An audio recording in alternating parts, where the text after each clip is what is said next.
Hey guys, today I'll show you a horror thriller TV series named From Season 1. Spoilers ahead, watch out and take care. The drama begins with a shot of a strange town where the sheriff Boyd walks around with a bell as evening approaches, reminding residents outside to hurry home. Customers in the restaurant, even if they haven't finished their meal, are hurried out by the staff because they're about to close. Everyone seems accustomed to staying indoors at night, tightly closing their doors and hanging charms on their windows. A man, having drunk too much at the tavern, doesn't return home yet, and his family anxiously waits for him. With nightfall approaching, they have no choice but to close their doors and shut all windows. As the wife checks downstairs for any oversights, their little girl, alone on the second floor, suddenly hears her grandma calling her from outside the window. Without hesitation, the girl opens the window, and her grandma smiles, saying she missed her so much. By the time her mother arrives upstairs, it's already too late. The next morning, the drunken man stumbles out of the tavern and returns home to find many neighbors gathered at his door.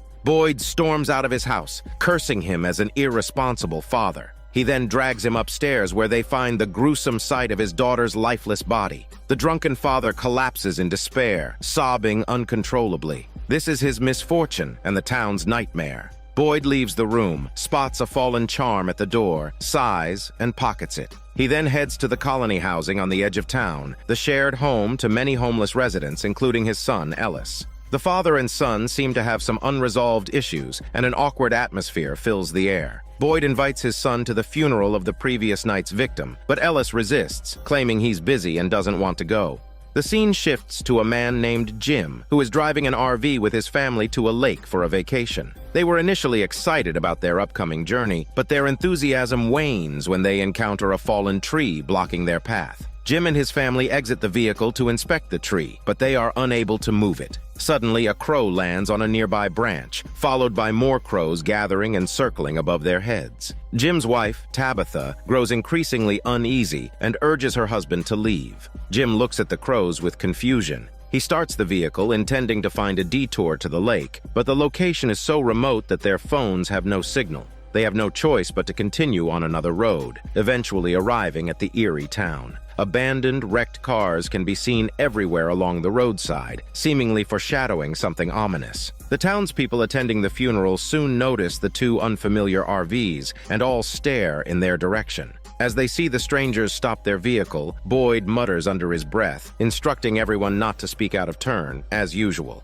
Jim gets out of the car, intending to ask the residents for directions, but they all avoid him for unknown reasons. Only Boyd approaches Jim to strike up a conversation, telling him that if he follows the road straight ahead, he will reach the highway. Jim finds the people in this town very strange and just wants to leave as soon as possible. The family drives on the only road through the eerie town, intending to cut straight across and get back on the highway. However, after driving for a while, they find themselves back in the town. Confused, Jim stops the car to ask for directions, but the townspeople walk away without saying a word. He has no choice but to continue driving forward. His wife suggests that they might have taken a wrong turn, so Jim becomes extra careful, constantly looking around. This time he is sure that the car is driving straight, but they still end up back in the town. Jim quickly turns the RV around to see if they can retrace their steps. Boyd, seemingly anticipating this, instructs his deputy, Kenny, to prepare their weapons. All the while, Tabitha insists that it's impossible and that he must have missed a turn. Suddenly, a car approaches from the opposite direction. Jim swerves to avoid it, and the RV veers off the road.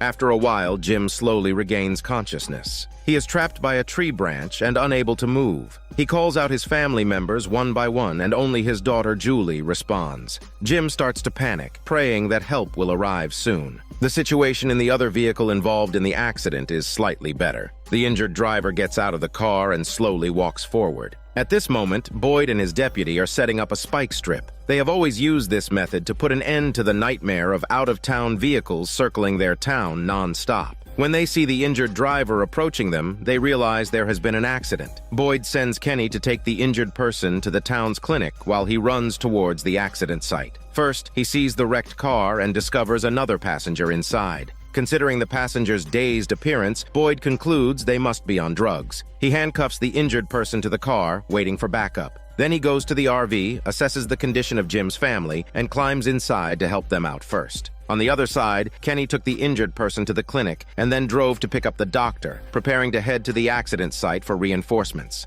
On the way, they happened to run into Boyd's son, Ellis. They told Ellis that his father was rescuing people in the woods and needed help urgently. At first, Ellis was reluctant to go, but Kenny reminded him that it was getting dark, so he hastily got into the pickup truck. The group quickly arrived at the scene, first providing basic treatment for the injured man, and then swiftly went to the RV. By this time, Jim's wife and daughter had been rescued, and fortunately, they were mostly unharmed, just a bit weak from the shock. But their son, Ethan, had been pierced by a table leg in his thigh. It would be impossible to transport him back to town in the short term. Spending the night in the woods would be as good as a death sentence. Boyd decided to take Jim and his family back to town, but Jim insisted he wouldn't leave his son behind. Boyd eventually compromised, allowing Jim to stay with his son while his weak wife and daughter had to go back with Kenny. After the others left, Boyd looked uneasily at the darkening sky. Fortunately, he had a protective charm he had found in a drunkard's house earlier that day.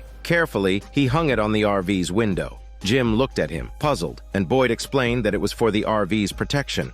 Meanwhile, Kenny and Jim's family were on their way back to town. However, Kenny had forgotten about the spike strip he and Boyd had set up earlier that morning. With the sky already dark, they had no choice but to run towards a nearby colony house. Boyd, inside the RV, closed all doors and windows, anxiously looking outside. Gradually, several shadowy figures emerged from the depths of the woods, slowly approaching the RV like ghosts. Then, a knocking sound came from the door. Jim thought help had arrived and wanted to open the door, but Boyd held him tightly, yelling that they weren't human. If they opened the door, they would all be doomed. When the knocking stopped, Boyd finally let go of Jim, who stood there, stunned, not knowing what had just happened.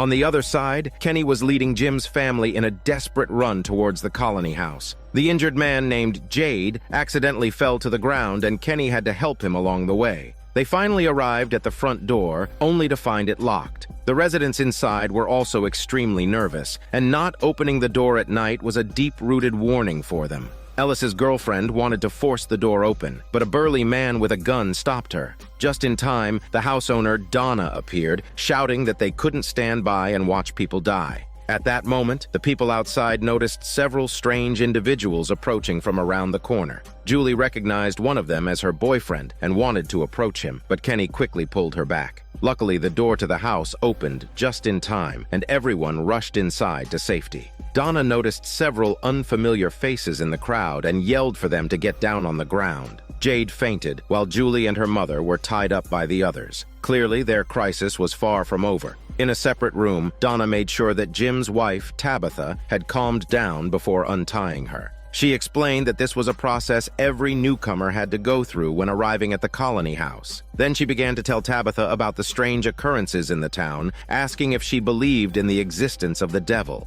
Meanwhile, inside the RV, Jim was also curious about what those things outside were. Although they were no longer knocking on the door, it was evident that they were still lurking nearby. The doctor's emotions began to flare up, and she wanted to check if the charm was secure. Boyd quickly stopped her, warning her not to be fooled into doing anything foolish. It took some effort for the doctor to calm down, and Boyd advised her to focus all her energy on the child, ignoring everything else. This tactic seemed to work, and the creatures outside eventually left. The doctor began to remove the table leg from the child's body. Back at the colony house, Donna started recounting her own experiences. 3 years ago, she and her sister had encountered a fallen tree blocking the road. What was worse than Jim's family situation was that, by the time they reached the town, it was already dark. Donna watched helplessly as her sister was tortured to death by the devil in a brutal manner. She survived by hiding amidst the bushes, and later cleared out the colony house to provide shelter for other outsiders like herself, who were stranded in the town with nowhere to go.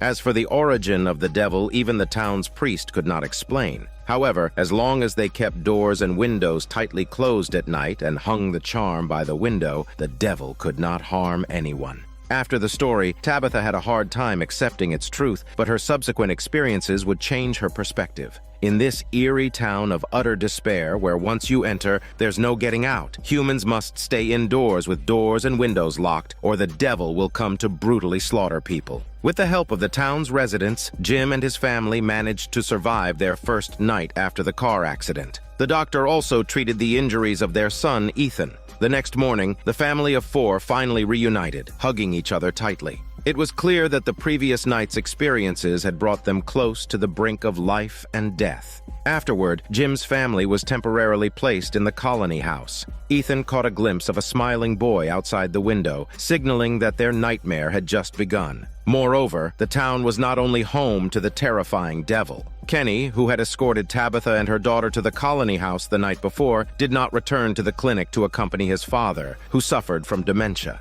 When he arrived the next day, he found the clinic's door wide open, the charm on the ground. As expected, the clinic was in complete disarray, with the nurse and Kenny's father both gruesomely killed in the room. Kenny held his deceased father weeping in agony. Rewinding to one day earlier, after Kenny sent the injured driver from the car accident back to the clinic, he hurried off to rescue Jim's family. The only nurse who had to look after Kenny's father asked the waitress Sarah from the town's restaurant to help care for the patients. Little did they know that this seemingly innocent girl was actually a psychotic killer. Without any reason, she killed the driver, and afterward she appeared genuinely remorseful. She confessed everything to her brother, but to cover up the murder, she did something even more horrifying. After the nurse had settled Kenny's father, she found the clinic's door wide open and the smiling devil walking in. Now, the mastermind, Sarah, was at home, constantly confessing to her brother that she shouldn't have killed the driver or opened the clinic's door. Heartbroken, Kenny ran into the woods to make a chessboard, his father's favorite, as a tribute. Boyd tried to console him, but Kenny was consumed by resentment. He noticed that the devils always seemed calm before they killed, as they knew that people had very limited places to go.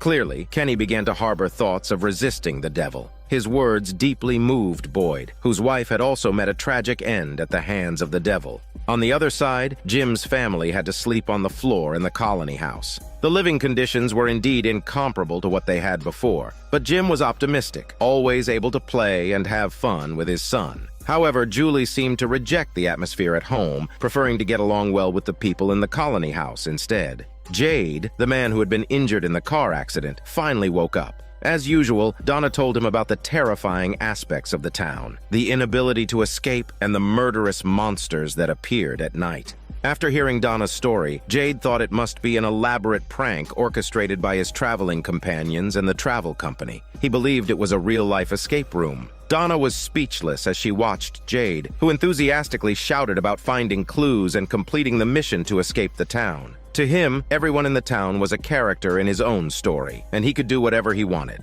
However, the restaurant owner, Kenny's mother, wouldn't indulge him. Even Sarah, the psychopathic killer working at the restaurant, couldn't understand the comical man in front of her. That afternoon, the priest sought out Jim's family, saying that newcomers to the town had to participate in a selection ceremony. They had to decide whether to live in the colony house or in the town itself, as once they made a choice, they couldn't change their minds. The priest intended to take them for a walk around the town, explaining the rules as they went. In the evenings, they had to stay indoors, hang up amulets, and lock their doors and windows. Tabitha couldn't understand why the residents could act as if nothing had happened despite the terrifying events in the town. The priest said that given enough time, humans could accept any irrational existence and even consider it a part of life. Tabitha then noticed an iron shed and asked its purpose. The priest explained that it was used to punish criminals who had violated the rules and caused the death of townspeople. The offender would be made to stay inside the shed without an amulet for one night. Tabitha asked how many times the iron shed had been used, and the priest said that tonight would be the first time, with the drunkard in the police station being the one to be punished. Because he was drunk and didn't go home the night before, his wife and child were tragically killed by the devil. His actions violated Boyd's rule of spending the night at home, and thus he had to face this punishment. At that moment, the drunkard was full of regret. He hadn't always been like this. Boyd knew that the punished drunkard wouldn't survive the night, so he asked if there were any unfulfilled wishes he had. The drunkard requested to visit a place where he and his deceased daughter used to swing, hoping Boyd would bury him with his wife and daughter. Meanwhile, the house vacated by the drunkard could potentially become Jim's family's new residence. After the priest introduced them to the events that had taken place 2 nights prior, Tabitha still struggled to accept it. She wasn't repulsed by the bloodstains throughout the house, but rather she was disgusted by the town's rules and methods. She wondered why no one blamed the real culprits, instead of subjecting the house's owner to the same fate as his wife and daughter. She thought the townspeople's thinking was absurd. Having experienced the horrors of the devil up close in the trailer the night before, Jim believed that their only option was to adapt to this place. Otherwise, they'd end up like the drunkard's family.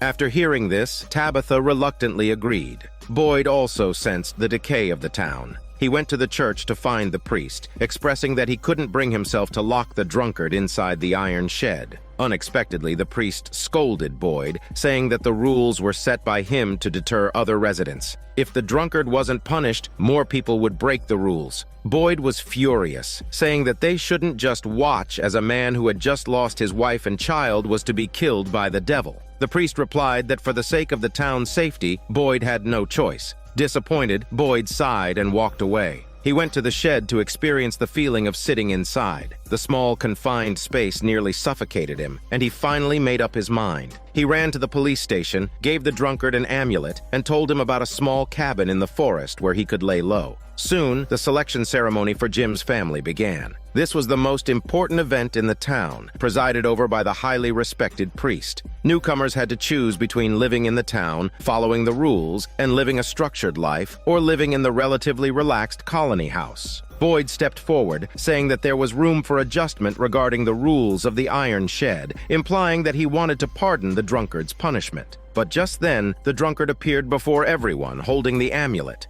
Instead of fleeing to the forest as Boyd had suggested, he came to make a heartfelt confession. Every Christmas, he used to buy gifts for his daughter, but everything changed after they moved to the town. Now, all he wanted was to see his wife and child again. After returning the amulet to Boyd, the drunkard said that he was willing to accept his punishment. Suddenly, laughter disrupted the scene. It was the comical Jade, who thought the drama arranged for him was simply brilliant and that the travel company had gone all out. Boyd, somewhat speechless, carried Jade and made him choose. Without much thought, Jade picked up a stone representing the town. Boyd then threw him out of the ceremony. Next, it was Jim's family's turn to choose. Boyd asked each of them for their choice. Jim, Tabitha, and their son Ethan chose to live in the town, while their daughter Julie chose the colony house. Tabitha hurriedly said that she had made a mistake, but Julie insisted that she hadn't. Donna cheered for Julie, and the scene immediately became chaotic. Boyd shouted to regain control and began to console Jim and Tabitha. He told them that he lived in the town, but his son Ellis lived in the colony house, and he would help look after Julie. The priest seized the opportunity to finalize the decision as the sun was about to set. The selection ceremony was completed, and everyone hurried home.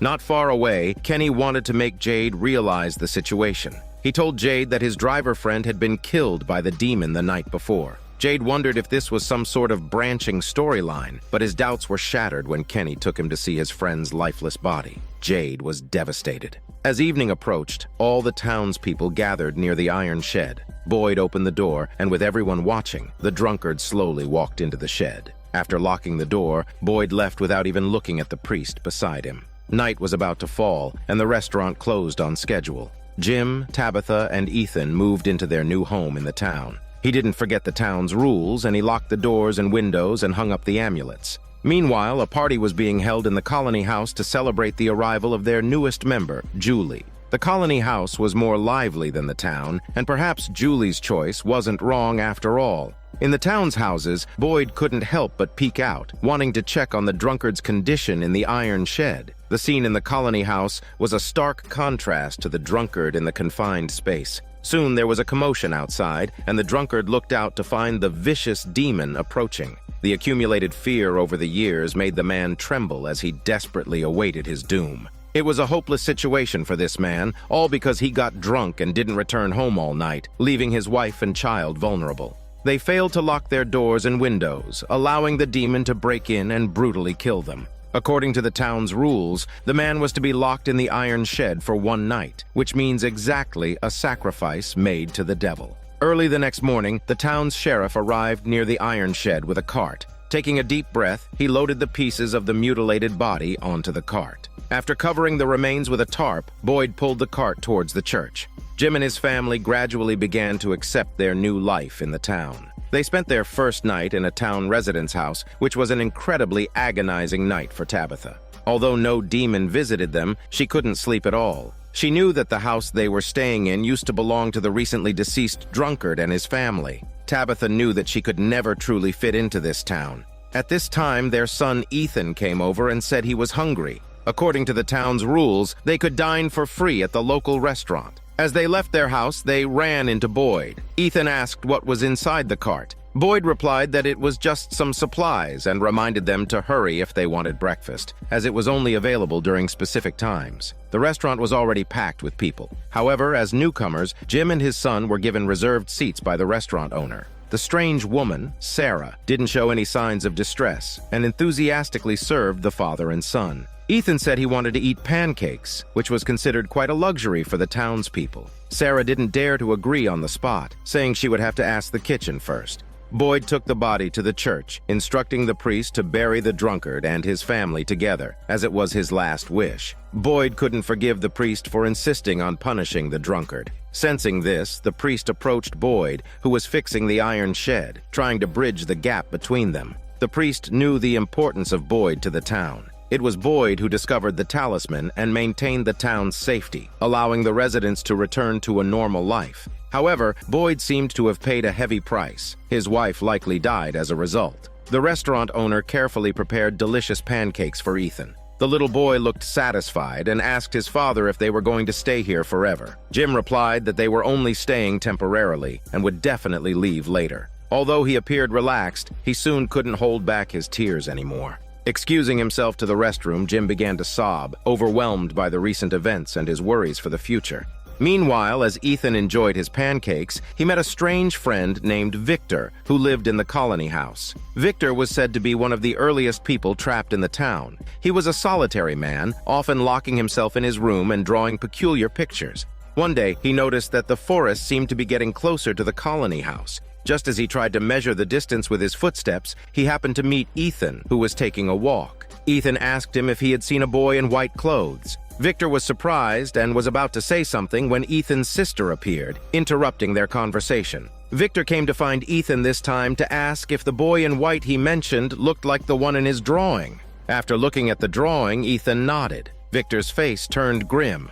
At this moment, Jim walked out of the restroom and saw the eerie drawing of the boy in Victor's hands. Thinking that Victor might harm his son, Jim angrily threw him out of the restaurant. Ethan was upset, feeling that his father had hurt his friend. When they got home, he refused to talk to his father. Meanwhile, another newcomer, Jade, was now deep in thought. But he believed he could leave the strange town. He took Kenny into an underground storage room because he had seen a strange symbol on the ceiling and a corpse in a cabinet while searching for treasure the day before. But today, everything had changed. He believed this was an important clue to leave the town, but Kenny thought it was just a hallucination due to his tension in this new environment. Many newcomers had the same reaction, but Jade insisted that he could tell the difference between reality and illusion. After all, he used to be the boss of a software company. Kenny, failing to persuade him, decided to show him something. In the police station, Kenny pointed to a map and said that the people in the town came from all over the country. They seemed to be teleported and gathered here mysteriously. Now, no matter what happened, he wouldn't be surprised.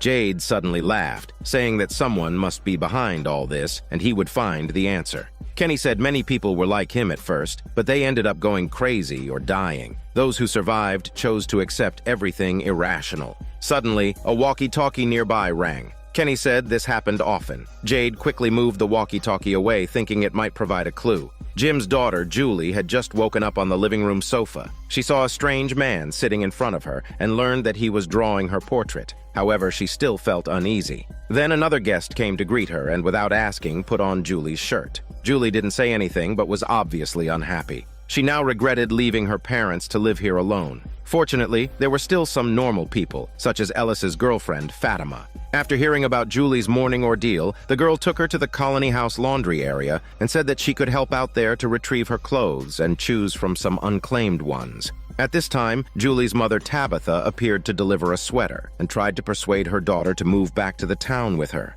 This upset Julie, who pointed out her parents were getting divorced. It turned out that the road trip was a pre-divorce journey agreed upon by Jim and Tabitha, but Julie had found out. The mother and daughter's conversation ended on a sour note. Later, Tabitha happened to meet Jim in the yard, who was also not on good terms with their son. As a result, the two found an outlet for their frustrations and started arguing again, not noticing the strange man. Victor came to see Ethan again, wanting to take him to find the boy in white. He also picked up a wooden stick to replace his cane, saying it was better for adventuring. And so the two entered the forest from the backyard. Victor had been living in the area for many years and was very familiar with the surroundings. They quickly discovered the fleeting figure of the boy in white, deep in the forest. Victor brought Ethan to the tree hollow where the boy had disappeared, seemingly knowing many secrets. Victor drew a smiley face on a stone and threw it into the hollow. Not long after, the stone fell from the sky, the very same one that had been thrown into the hollow. Victor said that humans could be teleported by magical forces too, but the destination was uncertain and could be far away.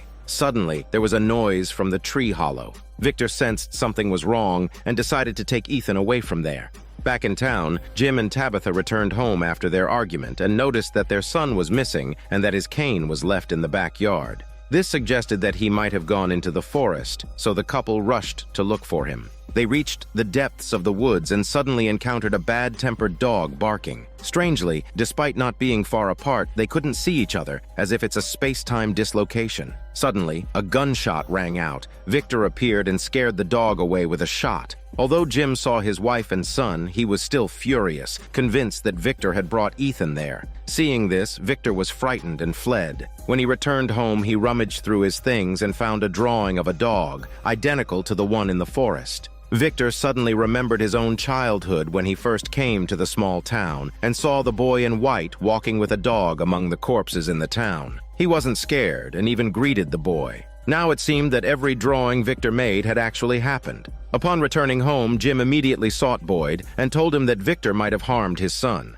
However, Boyd replied that Victor was part of the colony house and he had no authority to intervene. He could only negotiate with Donna, the person in charge of the colony house. Feeling guilty, Boyd invited Jim's family to dinner as a formal welcome. He even dressed up for the occasion. Once again, the radio suddenly turned on by itself. Boyd was no longer surprised by this. At that moment, the waitress Sarah suddenly felt an unbearable pain in her arm, followed by veins surfacing one by one, forming the words, "Kill the boy." Not long after, the text disappeared, but Sarah's ordeal didn't end. She suddenly fell to the ground and started convulsing violently. With the help of Fatima, Julie finally got her own independent space. She was working hard to adapt to the environment here and wanted to blend in. However, some people still knew that this place was not suitable for living and were trying their best to escape. Victor, who knew more about the truth, was digging something at the moment, and everyone in the colony house was looking at him in confusion. Donna ran over and asked him what he was doing. Victor replied that he just wanted to be prepared this time, feeling as if he was digging his own grave. He probably sensed that disaster was about to befall the town. After Sarah's convulsion, her brother seemed to guess something and quickly ran towards the clinic. However, Sarah had already improved by then. The town's only doctor didn't find anything wrong, but still asked her to stay in the clinic for observation overnight. Strangely, Sarah repeatedly emphasized that she didn't want to see her brother. At this time, the town's sheriff also walked in, wanting to find out why Sarah suddenly had a seizure. 6 months ago, similar cases had occurred in the town, and he was very concerned, wondering if it was caused by the town's environment. However, the doctor reassured Boyd that there was no such possibility. What they needed to focus on now was how to persuade Sarah's brother to leave so that the patient could rest. Boyd took on this task and stopped the brother at the hospital entrance, saying that Sarah was already resting and asked him to come back tomorrow morning. Seeing that he insisted on going in, Boyd asked if they were hiding something from him. Unexpectedly, this casual remark made the brother nervous, and he left after a few stammering words. In fact, Sarah had indeed done something terrible, so it was no wonder the brother was so nervous. She had once killed the injured driver lying in the clinic with her own hands. In order to cover up her crime, she opened the clinic's door to let the demon in, which ultimately led to the tragic death of the clinic's nurse and Kenny's father. Although the brother didn't participate, he helped keep the secret for his sister. However, today's strange occurrence made the brother worry that his sister might kill again. Inside the clinic, Sarah looked at the scalpel in front of her and hesitated once more. She believed that the words showing up on her hand were a revelation from the gods. As long as she did as instructed, everyone in the town could leave this cursed place. Presumably, the previous murder also had the same purpose. However, this time the target was a child. Sarah found herself in a dilemma. She asked the doctor if she would do something terrible if it meant everyone could leave the town. After some thought, the doctor felt that she could do it since everyone would benefit. These words finally helped Sarah make her choice. The next day, Sarah had spent a peaceful night at the clinic. As she stepped outside, she ran into her brother, who was anxiously waiting for her. He was worried that his sister might do the same thing again, but Sarah refused to reveal anything. This made her brother even more worried. Meanwhile, the family of Ethan, who was oblivious to the impending disaster, was also contemplating how to leave the town. The clueless father, Jim, decided to try everything to figure the answer out. In no time, they had filled a wall with various questions.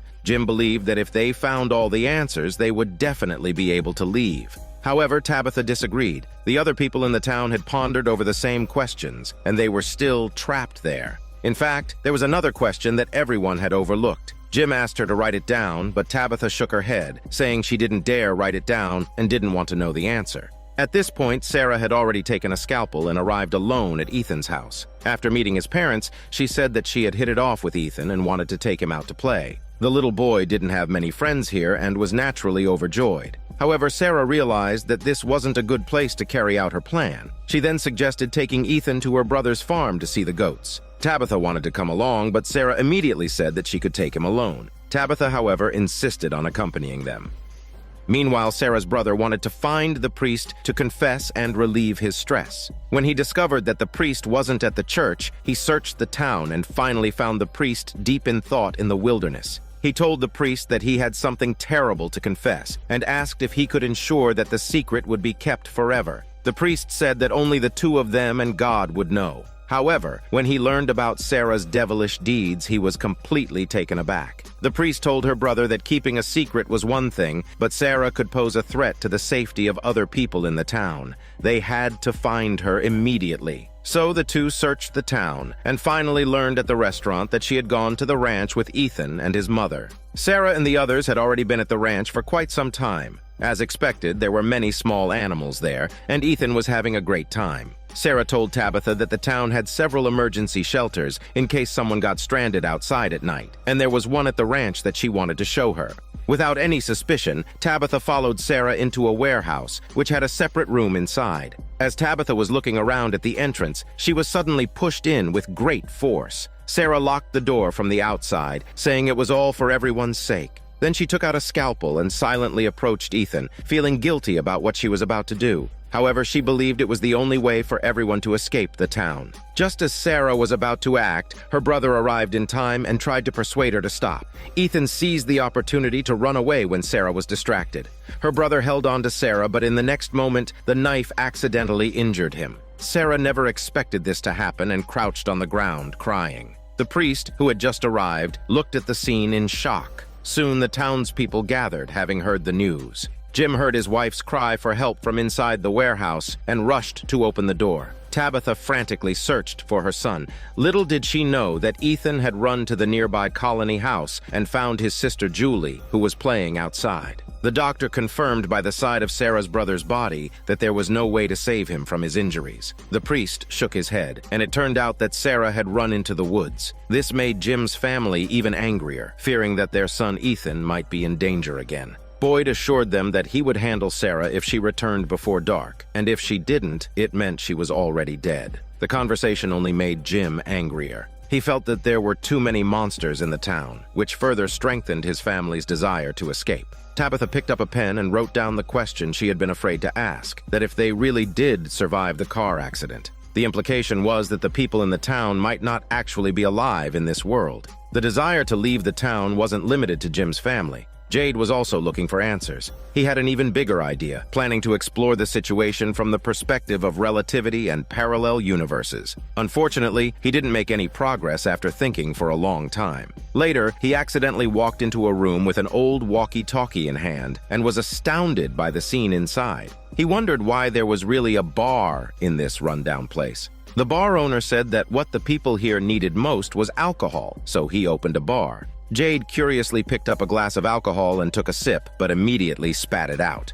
Due to limited resources, the owner had no choice but to use the cheapest potatoes to make the alcohol. As a result, Jade despised the place even more, believing that those who came here to drink were like rats in a maze, only seeking temporary satisfaction. He scolded the people, asking if they had ever considered finding a way out, but no one paid any attention to him. The bar owner stopped Jade, saying that he would become like them in time, but Jade's desire to leave was strong. He had just acquired a technology company outside and hadn't even had the chance to make money from it yet. The bar owner then told Jade that they were like Schrodinger's cat, trapped in a box. Before the box was opened, people outside wouldn't know whether they were dead or alive. He suggested that if Jade could fix the walkie-talkie and let people outside know they were alive, everyone would surely be saved. This idea greatly inspired Jade, who never thought the answer could be so simple. Boyd was also thinking about how to escape the town, not only for himself, but also to fulfill his late wife's last wish. He took some time off with his deputy and went to his wife's tombstone to pour out his worries. The recent string of deaths in the town made him feel that there wasn't much time left for everyone. Perhaps soon, the town would face a devastating blow. At this point, he had an idea for a way to escape the town, but the risk was too great, and it could lead to the doom of the town and everyone's death. Boyd was now hesitating, unsure whether to proceed. His wife used to make decisions for him when he was confused, and now he still yearned for a sign. While searching for a sign, he happened to encounter the guilt-ridden doctor, who felt that her conversation the night before had led Sarah to harm Ethan. Boyd kept reassuring her that it wasn't her fault, reminding her that she had saved the boy's life just a few days ago. At that moment, the radio on the table chimed in again, and Boyd suddenly realized that the sign he was looking for had arrived. On Jade's side, after getting a hint from the bar owner, he decided to repair the radio in the police station to establish contact with the outside world. Fortunately, there were many old cars in the town, providing an ample supply of replacement parts. Meanwhile, Jim discovered something peculiar in their temporary residence. The wires on the lamp had only plastic insulation and no metal conductors. Even the plug was broken, but the lamp still managed to light up. As the couple marveled at the oddity, Jade suddenly burst in. He had also found the strange wiring and came seeking help to repair the radio, which needed more components. They went to the site of their past car accident, dismantling any useful items. Before leaving, Jim glanced at their trailer and recalled the question his wife had asked, feeling a chill down his spine. Subsequently, the two went to a large tree on the outskirts, as the radio needed to receive a signal with the wires placed as high as possible. Jade admitted that climbing heights made his legs weak and his head dizzy, so the task of climbing the tree fell to Jim, much to his annoyance. However, in order to leave the town, he went to the base of the tree. At home, Tabitha was also keeping herself busy. The townspeople had a rule that any unneeded or ownerless items would be gathered and stored in the town restaurant. When Tabitha brought some items to the storage warehouse, she accidentally came across a beaded bracelet. Holding it in her hand, she wore an expression of puzzlement and shock. She then took the bracelet home with her. As she pondered about it, the lights nearby began to flicker again. She questioned how the lights could be on when the wiring was empty. Tabitha decided to break open the wall to investigate the mystery. Jim was about to reach the top of the tree. Just as he was about to install the wires, Jade suddenly noticed something strange. He touched the tree trunk and, to his surprise, a large amount of blood seeped out. There was also a circular symbol nearby. He looked up and saw many bodies hanging upside down from the treetop. Jade was terrified. To make matters worse, a soldier in uniform appeared out of nowhere, brandishing a gun. Jade was so scared that he ran for his shitty life, with the soldier chasing his smell relentlessly. The soldier fired his gun during the pursuit. Jade was soon caught, and just when he thought his life was in danger, he heard Jim's voice. Jade realized that it was all just a hallucination. However, he was still terrified. He left, cursing under his breath, as he had made an even bigger discovery. Back at the town restaurant, Jade was drawing the circular pattern he had seen in the hallucination. The restaurant owner noticed the pattern and looked puzzled. Ignoring Jade's attempts to explain, she went straight to the storage room. On a shelf, there was a box of belongings left behind by the townspeople. In one of the diaries, there was a circular pattern identical to the one Jade had drawn. Jade was shocked, realizing that what he had seen was not just a simple hallucination. Feeling abandoned, Jim looked at the wires he had installed on the tree. He reluctantly turned on the walkie-talkie, which emitted a rustling sound. He tried to call for help, but there was no response. He had no choice but to take the device home. Seeing a large hole in the wall, Jim was puzzled. He learned from his son that Tabitha was in the basement, so he went downstairs out of curiosity. He saw his wife digging furiously through the dirt. After much explanation, he learned that she believed the source of power for the lights must come from somewhere. She followed the wires in the wall, discovering that the coreless wires led underground. Therefore, she decided to dig and find out what was going on. Jim thought this was ridiculous, but Tabitha countered that she had seen even more absurd things. She then pointed at the bracelet she had brought back from the restaurant. Tabitha had recognized that the handmade bracelet was the one she had lost years ago in their hometown. Jim could hardly accept this, insisting that it was just a similar design. Tabitha quickly refuted, explaining that when she made the bracelet, she accidentally broke one of the beads. The bracelet she found was undoubtedly the same one. Eventually, Jim was persuaded by his wife to join her in the search for answers. However, there was still something weighing on Tabitha's mind. After Ethan had experienced a traumatic event, he was terrified. So Tabitha went to the church to find the priest who had been the first to arrive at the scene. She wanted to confirm if the culprit Sarah was really dead. The priest's response was vague. He had seen Sarah run into the woods while chasing her. Since a night had already passed, it was likely that her survival chances in the forest were slim. Tabitha didn't press further, but instead voiced her biggest concern that if they were already dead. However, the priest only replied that we were trapped in this wretched town, suffering endlessly. How is that any different from death? It was clear that he harbored deep hatred for the town. After Tabitha left, the priest went down to the church basement alone. There he found a woman with her hands and feet tied up. It was none other than Sarah, the psychopathic murderer. It turned out she hadn't escaped the day before, but had been captured by the priest and taken to the basement. According to the town rules set by Boyd, Sarah was to be locked up in the iron shed. The reason the priest hid her was that Sarah's brother had once told him that she could hear strange voices. Desperate to leave the town, the priest believed Sarah was the only one who could find a way out of the goddamned town. After all, not everyone could receive revelations from demons. The priest even suspected that everyone in the town was experiencing a story similar to one from the Bible, only it hadn't yet ended. Sarah, startled by his words, confessed everything she had received from the demons. The demons said they had been in the town for too long, and also wanted to leave just like the residents. If Sarah did as they instructed, everyone could leave. The priest, somewhat puzzled by the demons' intentions, asked why she would so easily believe them. Sarah replied that the demons were omniscient. They had once told her 2 cars would arrive that night, and the next day, Jim's family and Jade arrived exactly in town. The demons also informed her that 2 cars had appeared in the town years ago, and everyone in them had died. Recognizing Sarah's importance, the priest urged her to produce evidence, as the townspeople might not believe her. Just then, Sarah's body began to experience intense pain. She shouted for him to bring her a pen and paper. Once he did, her hands uncontrollably scribbled on the paper. After some time, she stopped. The priest was puzzled by the pattern on the paper and asked Sarah what it meant. She told him that the demons had been watching him and saw him bury a package when he first arrived in town. This was the proof of the demons' existence. The priest seemed to remember something and went to a pile of stones outside the town where he used to meditate. It turned out that he had hidden a dark secret there. Eagerly, the priest retrieved the package, which contained a bottle of alcohol, a blood-stained piece of clothing, and another item that made the priest's face turn pale. The design on the chocolate wrapper was identical to the pattern drawn by Sarah. At this point, the priest became flustered. The town's sheriff, Boyd, had yet to grasp the true power of the demons. After burying Sarah's brother with his deputy, he shared his plan. A few days ago, he had spent a night in a trailer, proving that the amulet could indeed protect against the demons' attacks. With this in mind, he decided to take the amulet and search for an exit in the forest. The townspeople had already confirmed many times that the road could not lead them out of the town. Therefore, the exit must be hidden in the forest that everyone was afraid to enter.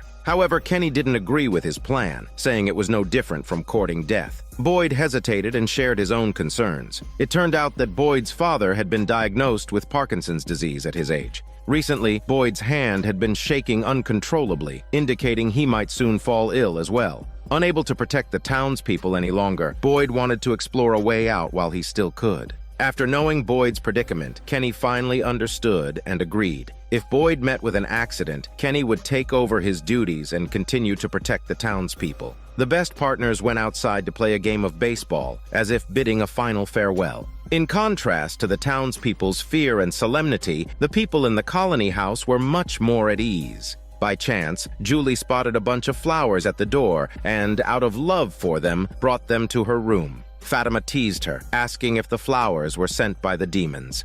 As night fell, everyone in the colony house was sound asleep. A man wearing glasses quietly crossed the hall, climbed the stairs, and entered the innermost room on the upper floor. With a somewhat dazed expression, he opened the curtains. A girl holding flowers stood in front of the window and asked if she could come in. It turns out the reclusive man secretly harbors feelings for a demon. Fortunately, he always manages to resist her temptations and never opens the window for her. The others, unaware of this secret, are decorating their rooms as they prepare for a banquet that night. Fatima is delighted and even brings out her long-cherished clothes for the occasion. Julie admires her optimistic attitude. She doesn't seem like someone trapped in a small town at all. Victor is still behaving as usual, searching for his favorite canned peaches in the kitchen. Donna tells him that they've run out of canned peaches, leaving Victor with a disappointed look. He says that for so many years this was the only thing that hadn't changed. Now, even that has changed, intensifying his ominous premonitions. As night falls, the man with glasses leaves a bouquet of flowers at the colony house's entrance, hoping that the demon he fancies will visit once again. It's as if he's welcoming a deadly celebration. The town's sheriff, as usual, diligently reminds the residents that it's time to return home and secure their doors and windows. When he finishes his task and returns to the police station, he's surprised to see the priest waiting at the entrance, insisting that they discuss something important. Seeing the priest's determined attitude, Boyd reluctantly abandons his plans to go home, preparing to spend the night at the police station instead. The priest is astonished when he sees the many bags on the table and asks if Boyd is planning a long journey. Boyd doesn't intend to keep his plan to explore the forest for an exit a secret, so he shares it with the priest. The priest doesn't pry further. Instead, he asks Boyd to look inside his own backpack, revealing bloody clothes that were dug up from a pit during the day. The priest recalls that before arriving in the town, a child had come to confess to him, but he didn't take it seriously and dismissed the child with a piece of chocolate. That night, the child tragically jumped to his death. The clothes belonged to the child, and the priest had been filled with regret. While standing alone on a bridge drinking, he seemed to hear God's call in a daze and drove to the mysterious town. The first thing the priest did upon arrival was to bury the child's clothes and chocolate. Boyd, puzzled, asks why he's sharing this information now. The priest explains that he's tied Sarah up in the church basement. Boyd is shocked. Previously, someone had violated the rules, and the priest had let him enter the iron shed without hesitation. So why is he making an exception for Sarah? The priest explains that Sarah can hear revelations and might be the key to finding a way out. The strongest evidence is the chocolate symbol Sarah drew. She had only been in town for 6 months and couldn't possibly know about the chocolate package the priest had buried years ago. Boyd gradually relents, questioning why, if the demons know everything, they would help everyone. The priest admits he doesn't know, but it at least shows that Sarah is special. He then proposes his plan, hoping that when Boyd explores the forest for an exit, he can bring the priest and Sarah along. Perhaps it will have unexpected effects. This leaves Boyd in a state of hesitation. At this moment, everyone in the colony house was gathered together, enjoying a lively banquet. Donna called for everyone's attention, as she had something to say. As it turned out, today marked the first anniversary of Fatima's arrival at the house. Everyone undoubtedly adored this optimistic young girl. Donna even gave her a flower wreath as a gift, which touched Fatima deeply. Another woman gave her a smelly kiss, much to the surprise of Julie, who knew that Fatima already had a boyfriend. As everyone continued to eat and drink, they didn't notice that the reclusive man with glasses had once again snuck up to the second-floor room. Expertly, he drew back the curtains, and as expected, his beloved was waiting outside the window. She told him this would be their last meeting because the feeling of seeing but not touching was awful. Blinded by love, the man finally opened the window and gently invited her into the room. After closing the window, the couple, who had always been separated by glass, began their intimacy. However, the girl soon revealed her true demonic form. After cleaning the blood from her body, she opened the window once more. The pitch-black night concealed the slow approach of several figures from the nearby forest. Unaware of the impending arrival of the terrifying demons, the people in the colony house were immersed in the joyful atmosphere. Only Boyd's son, Ellis, wasn't in high spirits. The birthday celebration reminded him of his late mother, leading to a heated argument with the others. His girlfriend, Fatima, quickly intervened and advised him to go upstairs to cool off. She then returned to the living room and noticed her friend sitting on the sofa, looking unhappy. Learning that her friend admired her jacket, Fatima didn't hesitate to take it off and give it to her. The girl was delighted and said she had something to give her in return, quickly heading to her room.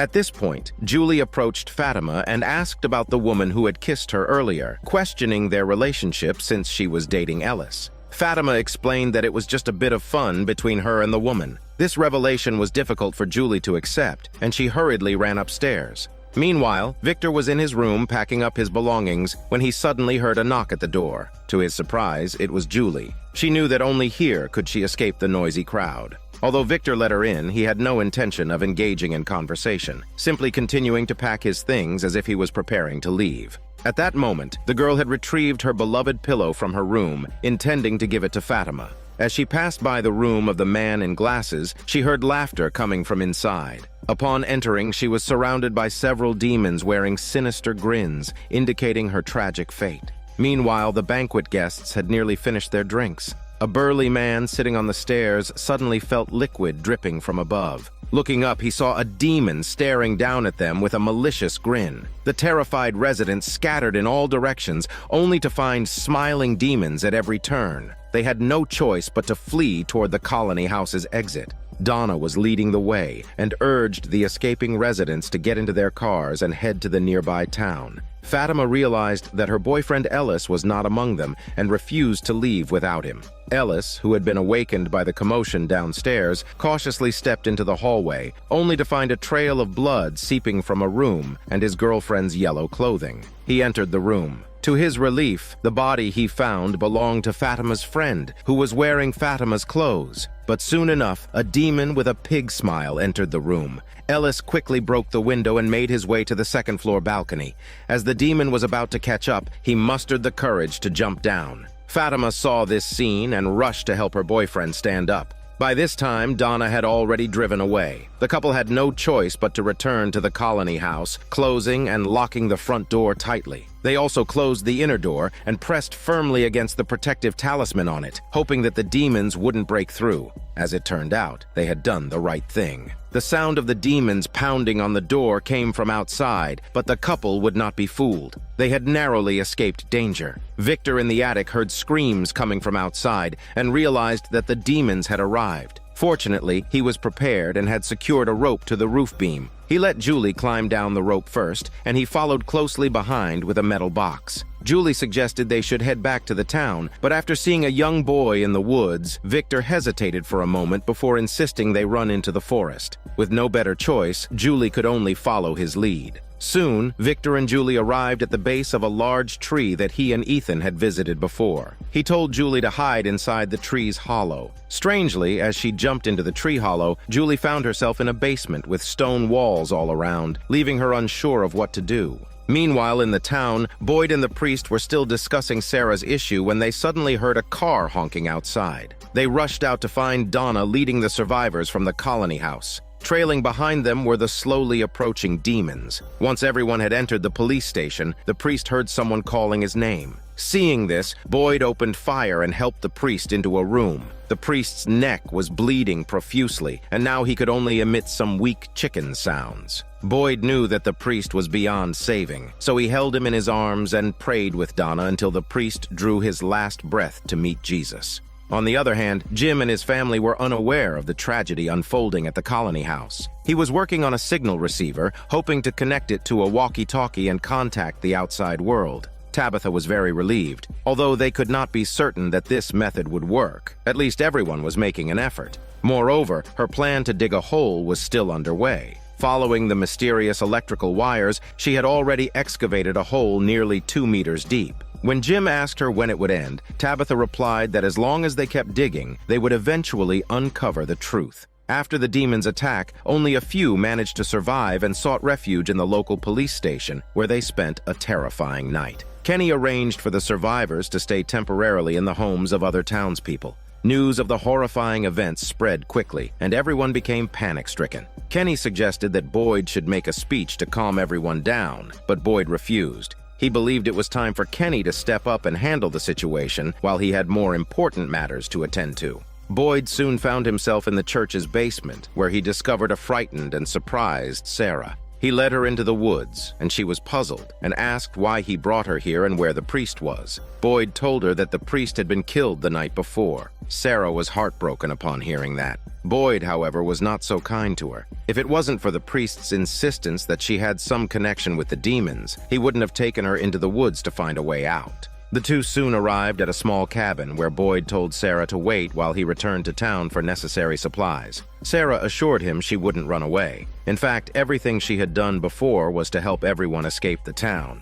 This reminded Boyd of his own arrival in the town after he had just retired from the military. He had planned a road trip with his family, only to find their way blocked by a huge tree, just like what happened to Jim's family. They mysteriously ended up in the eerie town, which wasn't as peaceful as it is now. The kind-hearted priest stopped Boyd's car and told everyone that darkness was approaching and that they needed to hide quickly. Boyd and his wife initially didn't want to listen, but when they heard a terrifying roar, they panicked and followed the priest into a basement. At that time, there were no protective talismans, so the townspeople had to hide all over the place at night, hoping the demons wouldn't find them. Terrifying screams echoed from time to time, and everyone was too scared to breathe. When daylight finally arrived, the man emerged from the basement to find corpses scattered everywhere. Other lucky survivors also came out of their hiding spots, and Boyd and his wife looked shocked. They were curious about what kind of place this town was. The priest, however, was filled with sorrow. Afterward, Boyd knew that this couldn't go on.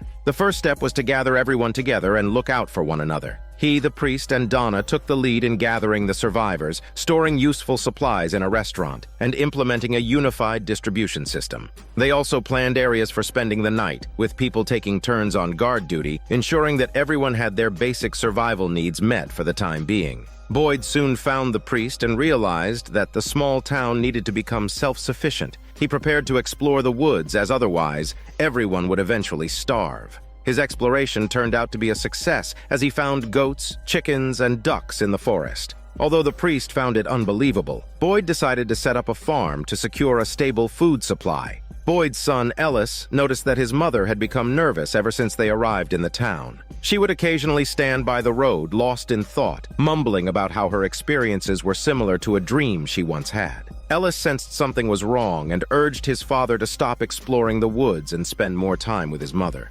However, Boyd was preoccupied with the animals he'd found in the forest and believed that his wife wouldn't be so fragile. Ignoring his son's advice, Boyd ventured back into the woods. Unexpectedly, Boyd encountered a wolf dog appearing silently in front of him. When he decided to take the dog back to town, the animal suddenly turned and ran away. Boyd chased after it without hesitation. He reached a deeper part of the forest where the wolf dog vanished. Boyd then realized he had lost his way. He wandered around anxiously as darkness fell and terrifying howls echoed in the distance. Frazzled, Boyd raised his gun and cautiously scanned his surroundings. He fell into a cave where he saw a demon slowly approaching from outside. Terrified, Boyd stared wide-eyed, but the demon didn't enter the cave. After a moment, it slowly retreated. Boyd wondered why the demon didn't come in, and noticed that the cave walls were adorned with stones covered in runes. He guessed that these stones were preventing the demons from entering. As daylight broke, Boyd wrapped the talisman stones in his clothes, ready to take them back to town. On his way back, he suddenly heard gunshots and hurried towards the town. To his surprise, it was his wife who was firing the gun. She seemed possessed, shooting at innocent passers-by. Boyd shouted for her to stop, but she mumbled that it was all just a dream, and the only way to go home was to wake everyone up. She must have been under mental pressure, and her husband's absence the previous night had likely contributed to her mental breakdown. It took Boyd quite some time to persuade her to put the gun down. But suddenly their son Ellis appeared, and the wife aimed the gun at him. Without hesitation, Boyd pulled the trigger on his wife. This was probably the reason why Ellis had been giving his father the cold shoulder ever since. When Boyd returned to the town's restaurant, he saw many residents causing a commotion at the entrance. It turned out that they were worried that people from the colony house would come and steal food, so they were preparing to take what belonged to them first. Fortunately, Boyd's authority was highly respected, and with just a few words, he was able to persuade the crowd to disperse. However, he knew that this wouldn't completely eliminate everyone's panic.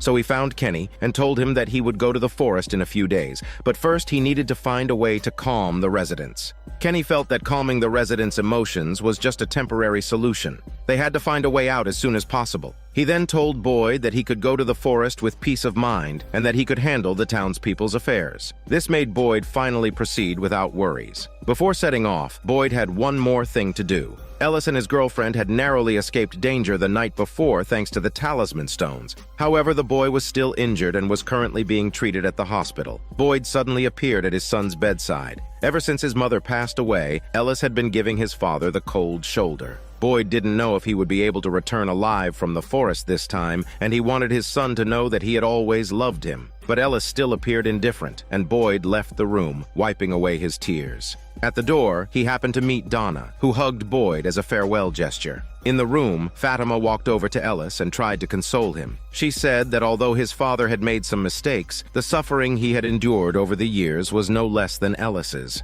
Back at the police station, Boyd put away his uniform and badge. Thinking that his son still wouldn't forgive him, he felt heartbroken. When he arrived at the forest with his luggage, he didn't expect Ellis to follow him. He had come to say goodbye to his father. At that moment, Ellis finally realized that he couldn't blame his father for his mother's death. If he didn't say goodbye, it might become a lifelong regret. His heartfelt words finally mended the rift between father and son. After finally convincing Ellis to return, Boyd called Sarah out of the cabin. The two of them walked deeper into the forest. It was uncertain whether they would find the way back on this journey. In the small town, many people were also making efforts to return home. Julie was telling her parents about her strange experience the night before. After being pushed into the tree hole by Victor, she found herself in the town's basement the next second. Her parents were puzzled by this, but only her brother Ethan knew that the tree could randomly teleport people to different places. They were aware that Victor, who knew many secrets, must have gone somewhere else, and they should find him as soon as possible. Another person who had the same idea was Jade. He had accidentally seen the strange symbols and a younger Victor in a booklet earlier, and rushed over to ask Julie about Victor's whereabouts. However, Jim didn't want his daughter to relive the painful experience from the night before, and quickly pulled Jade outside.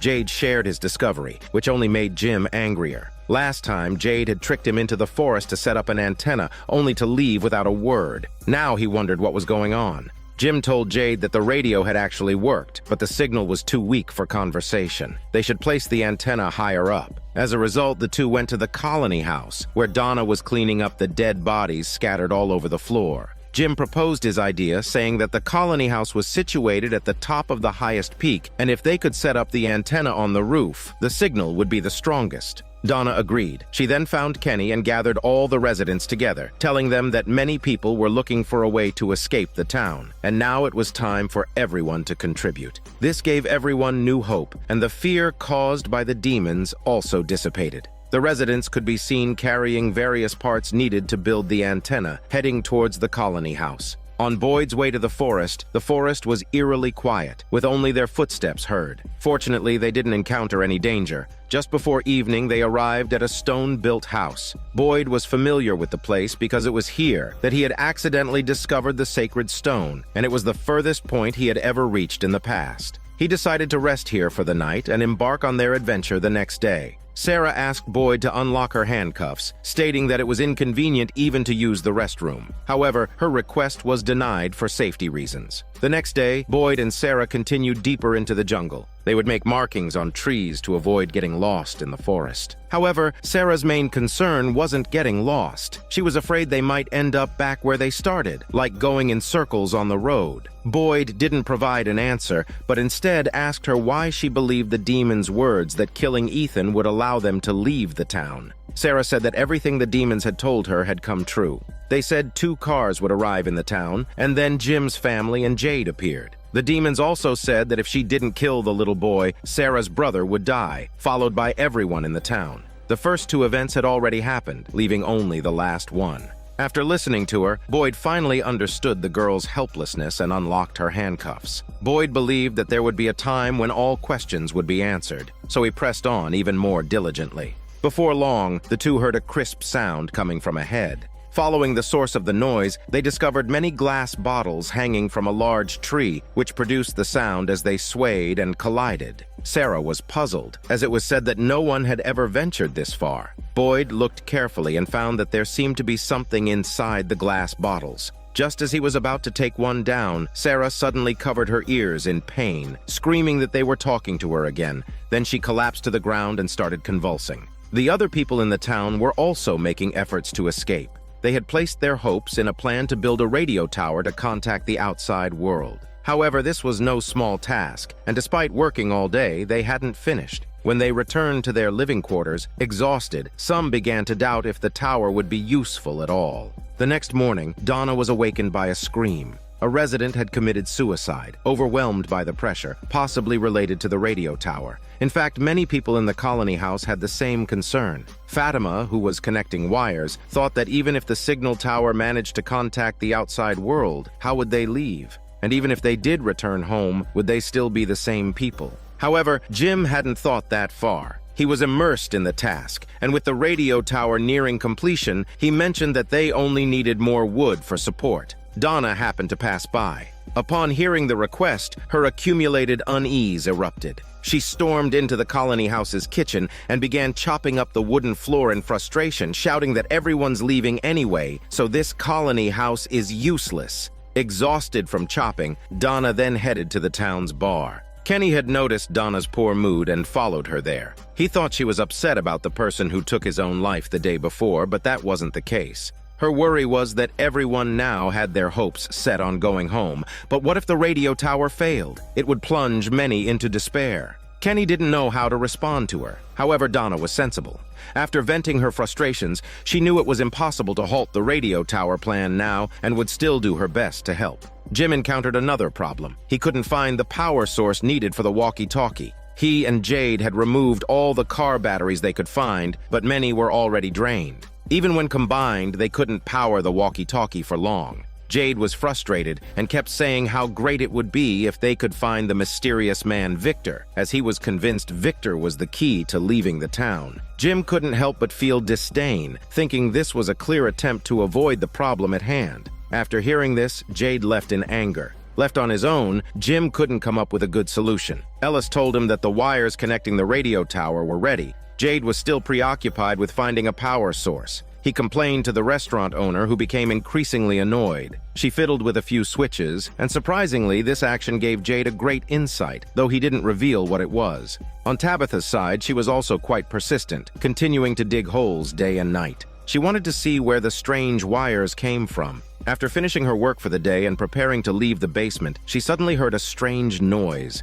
Thinking it was her son making noise, she called out to him, but there was no response. Tabitha felt something was wrong and hurried upstairs, only to see her husband hanging upside down from the ceiling. It turned out to be just a dream, but it seemed to hint that the hole she was digging wasn't so simple. That afternoon, a disheartened Jim returned home to find his family working hard digging the hole, so he decided to join in the digging effort. As the sky darkened, Tabitha suddenly noticed something unusual. Beneath the sand, there was an incredibly hard object. At the same time, deep in the forest, Boyd was tending to Sarah, who lay unconscious in their makeshift tent. Suddenly, she awoke as if from a nightmare, her eyes drawn to an object in Boyd's hand. He explained that it was the bottle they had found earlier in the day. Upon removing a note from inside, they discovered it bore the year 1864. Similar notes were found in the other bottles as well. Sarah insisted that they should return immediately, explaining that she had heard an ominous voice earlier, warning them that they shouldn't be there and that something more terrifying than a demon lurked outside.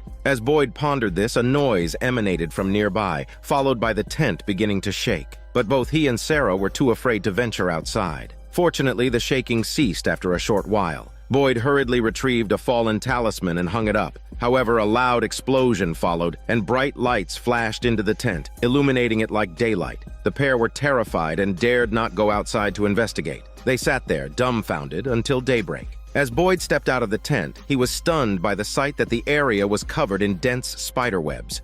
Though they couldn't make sense of it, Boyd insisted on heading towards the source of the light from the night before. Sarah tried to persuade him to turn back, reminding him of the warning from the voice. Boyd felt helpless. They didn't know what had dragged them there or how to return.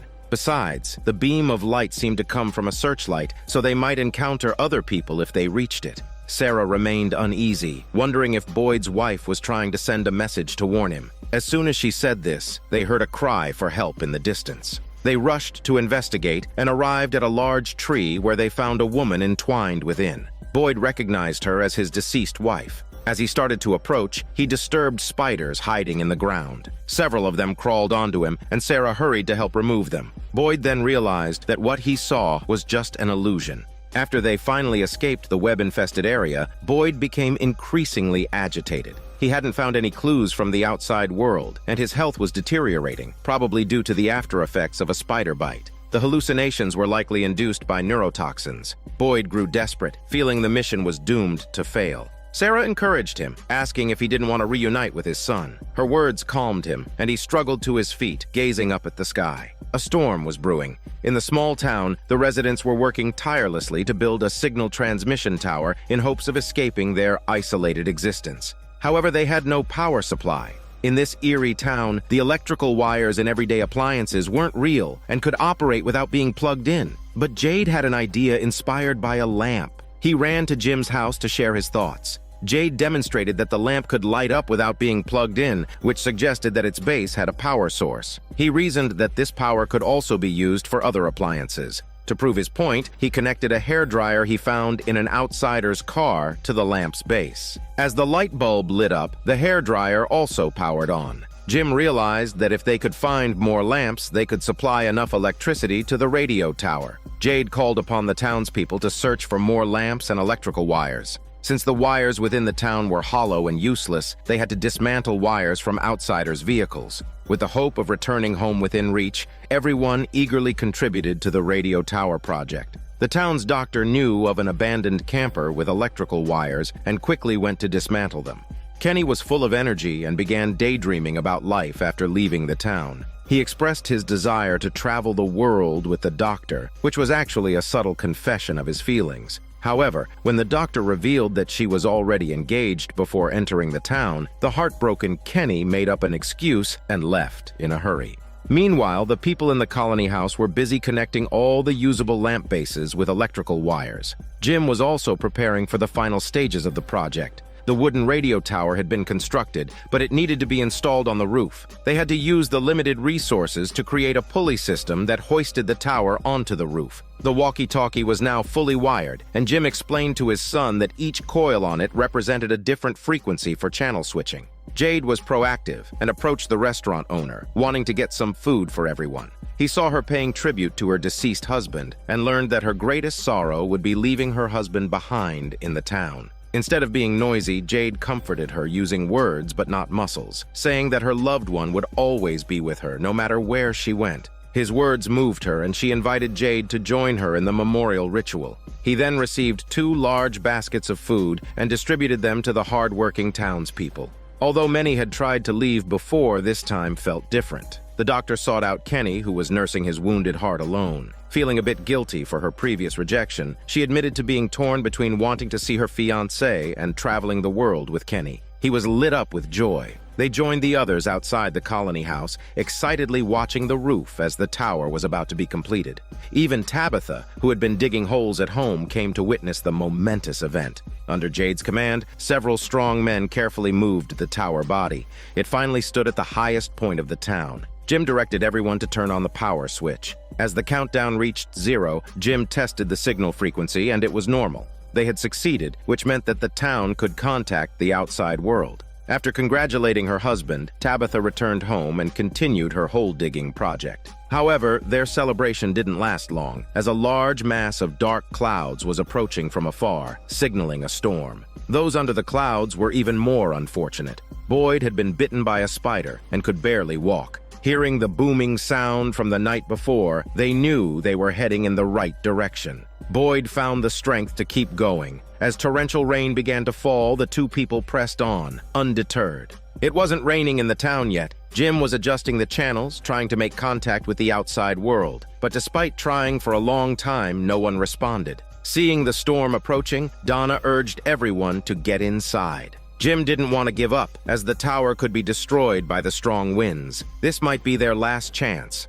Donna understood this, and after calling the children back inside, she went to help Jim. The heavy rain soon started to fall. Just as Jim cursed and was about to pack up the equipment, a voice came through the walkie-talkie. To Jim's surprise, the person on the other end knew his name and warned him that his wife shouldn't dig that hole. Afterwards, all the lamp bases burned out. Alarmed, Jim rushed home, fearing that his wife was in danger. As it turned out, Tabitha had been digging in the basement, trying to find the source of the power line. She had made progress yesterday, reaching a depth of over 2 meters, but she couldn't dig any further because there seemed to be a hard object blocking the way down. She went to the town's storeroom and found a pickaxe. But as soon as she made a hole in the basement, the entire bottom of the pit collapsed. Tabitha had nowhere to hide and fell in with it. Fortunately, it wasn't too deep, and Tabitha wasn't seriously injured. She had also solved a mystery. The power line in the wall stopped here. Suddenly, the mysterious man Victor appeared from the depths of the hole. He hadn't been seen since the colony house was attacked by the demons. He said that the boy in white had foreseen Tabitha coming here and arranged for him to meet her. This place was where the demons slept, and it was best to leave as soon as possible.